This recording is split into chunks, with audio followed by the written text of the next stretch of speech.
preparing to a new military conflict in the region. Well, that's the view of a former junior sergeant of the Georgian army who is now seeking asylum in Russia.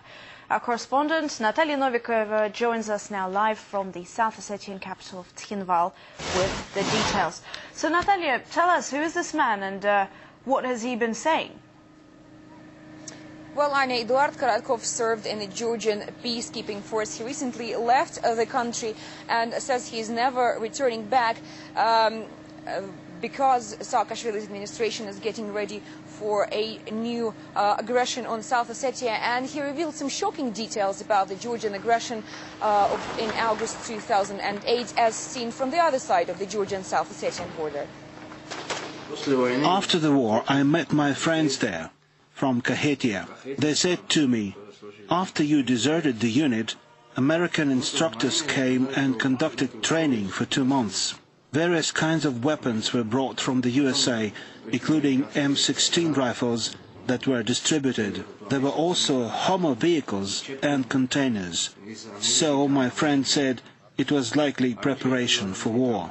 And we were all saying that no battalion was standing like ours in those villages. That's why we were sent first to capture the villages of Ninetana and Nitaguli, after which we entered Tskhinval.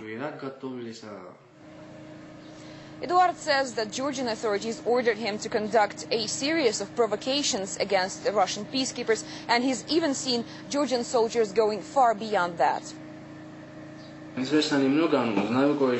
I don't know much about Russian pilots, but I do know something. For instance, the one captured by the Georgian peacekeeping forces and who was wounded.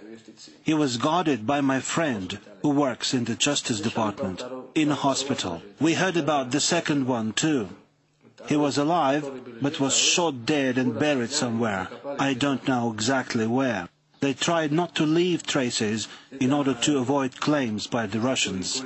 What I do know, the one who was alive was shot dead and buried. The other one was later exchanged for someone from the Georgian peacekeeping forces who was here in hospital. Eduard's mobile phone was taken away one day before the conflict, and that's when he was told that he was going to war. And he now fears that Saakashvili's administration is getting ready for a new aggression on South Ossetia, and that is the main reason why he never wants to return back to Georgia.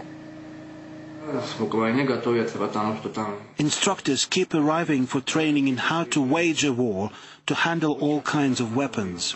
A ship arrived in Batumi with some weapons, tanks or something. There's a talk all over the country that there will be a war again. Saakashvili is engaged in preparations.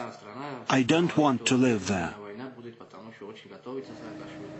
Eduard fears that Saakashvili's administration is getting ready for a new aggression on South Ossetia are actually shared by locals, and in the past week we have seen a number of attacks allegedly coming from the Georgian side.